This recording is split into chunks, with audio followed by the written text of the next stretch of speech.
Now that we discussed brand name, let's think about some of the other elements that could go around a brand name, and I'm going to talk about two that are extremely important. One is choosing a color, and color has very, very strong perceptual cues. We'll show you some of those things, but people associate a lot with different colors. And the other is this notion of choosing a slogan or a tagline, which can add additional meaning to the brand name. So let's start with color first. There's a few rules about color that you should think about. First of all, the best use of color, if you can possibly get it, is to own a color.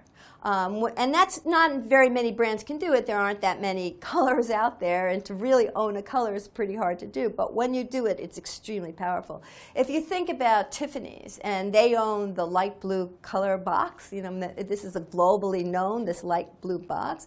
This is such an important cue that the Tiffany empty boxes are sold on eBay, and people will purchase those boxes and then put another product, maybe not a Tiffany piece, in that product, but people getting a gift in a Tiffany box, this just shows you how strong the perception is, will think the product inside that box is higher quality.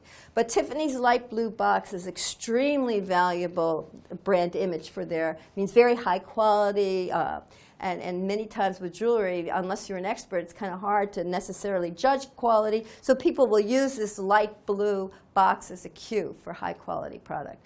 Mary Kay owns the pink color. That's a very feminine business, cosmetics. Mary Kay gives away pink Cadillacs to their salespeople, and she has really used that bright pink to symbolize her business, and it's been very strong. Color can also be used within a brand to separate product lines. So American Express has different colored cards, the green card, the black card, the silver card, all these different kinds of cards. And you infer different qualities to the card as a function of its color. And that's used in lots of different products as well. You have to be careful with color because color can be experienced differently. It can be experienced differently across different platforms. So a lot of times if you're going to test a color, you want to test it on a computer or on a phone in real life. And the colors may vary a little bit. And when you want a color to really be identifiable with a particular brand, you want to make sure you have that consistent color across.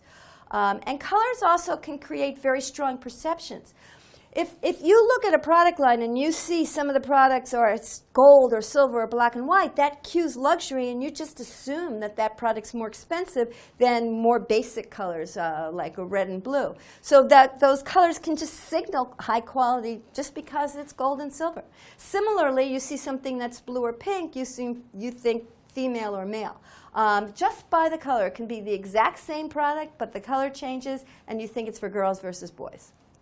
So we know some theory about color. We know that there's two basic axes of color. There's the arousal axis, you know, how stimulating it is versus how calming it is. And there's the affect axis, which means how much people like it or don't like it. The affect axis is extremely important, but it does vary a little bit by cultures. Some colors are better liked in some cultures than others. What I'll show you here is kind of the way the US looks at it, and it may be different in different cultures. It is true that high arousal colors are like red and orange. Those create much more attention, much more excitement, and calming colors are more blue and green. That's pretty universal. But then also if you think about on that affect or that liking dimension, the blues and greens tend to be better liked colors in the US, where oranges and yellows are a little bit less liked in the US. And this may be different in other cultures. For example, orange is a very popular color in India. There's other rules about colors. Color's an interesting thing, and there's been a lot of research on color. And so there's certain things that we know about the way people automatically react to these colors, going back to that perception. So red, for example, as I mentioned, it's an exciting color. It gets attention. It's part of the reason why fire engines are red, or sometimes they're yellow. Both of them are very attention-getting colors. Red also means love. It means passion. But red also stimulates appetite. And so you'll see a lot of food logos like McDonald's, Pizza Hut, KFC, Wendy's, Chipotle.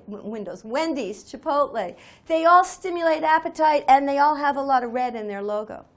Blue, on the other hand, is a calming color, and it is not a good color for food. Blue actually is a color that curbs appetite. And some people have said that if you're on a diet and you want to like try not to eat as much, having blue plates can curb your appetite a little.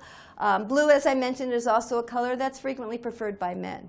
Green is a color that's tranquil, means health, it can mean money, it can mean nature. A lot of environmental companies use the green color to give you that green notion. But green also means fertility, and if you've seen some of the recent M&M's ads, and you know Miss Green, you know, she's a pretty sexy M&M. And that's also that green color. Brown is reliable, a little bit boring, practical, earth. White is an interesting color because white can mean purity, it can mean innocence. People play around with white space. It can be high design if there's a lot of white space. The spacious issue. There's a lot of things that are done with white. White's a very interesting color. Black, on the other hand, sometimes is seen as evil. You know, it can symbolize in some cultures death or mourning. But you know, people wear a lot of black because they think it creates the perception that they're thinner. Yellow is a very bright color, creates a lot of energy. It has been shown, and this is somewhat interesting, that yellow can sometimes make babies cry. So it's kind of maybe not the best color to paint for a newborn's room. Orange is exciting, warm. It's an enthusiastic color. Lavender, on the other hand, is calming, more relaxing. Purple is associated with royalty, with wealth, with wisdom. And pink, as I mentioned, is more of a girl's color. It's warm. It's a calming color. It's very feminine.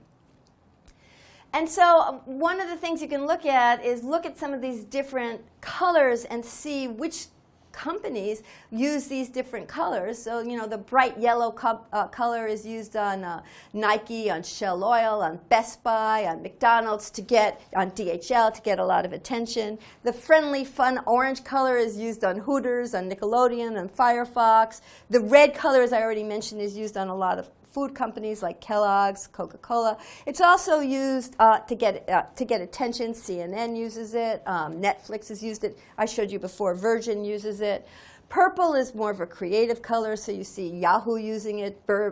Barbie uses it. Hallmark, Taco Bell.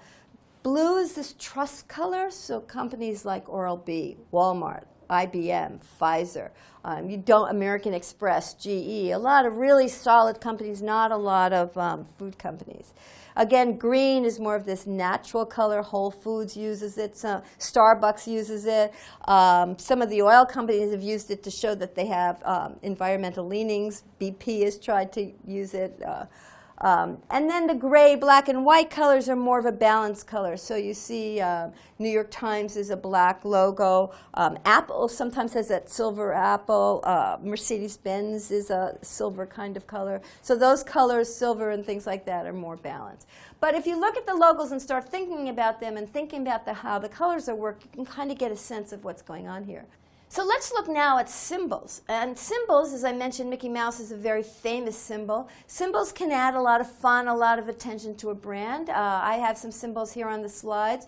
Mr. Clean is a symbol that communicates certain kinds of associations. Mr. Clean is a product for cleaning up, and what they show is a strong, muscular man, so it's assuming that you can have a lot of strength in this product.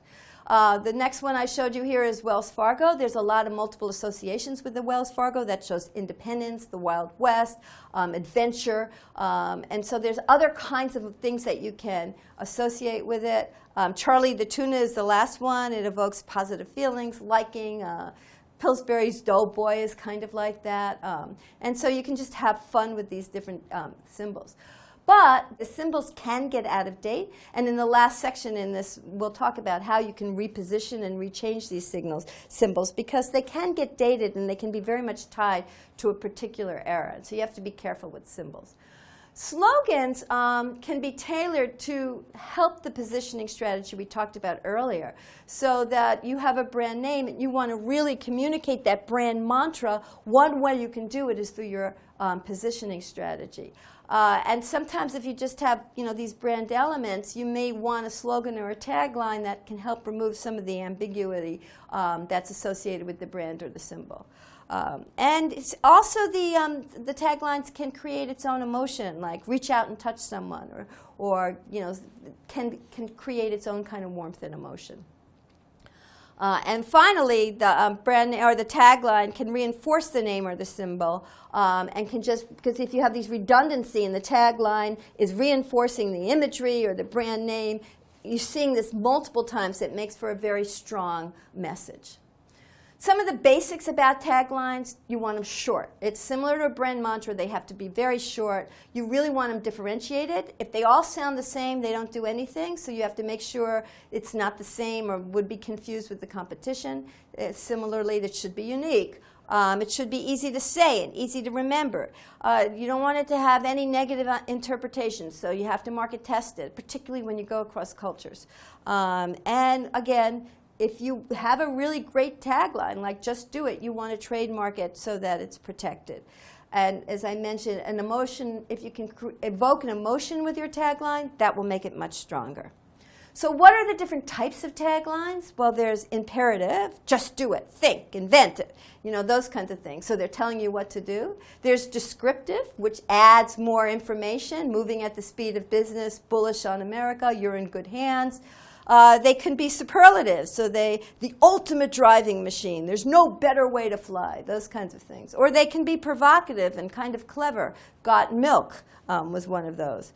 And clever, another clever one is what Volkswagen has done with their slogan, drivers wanted.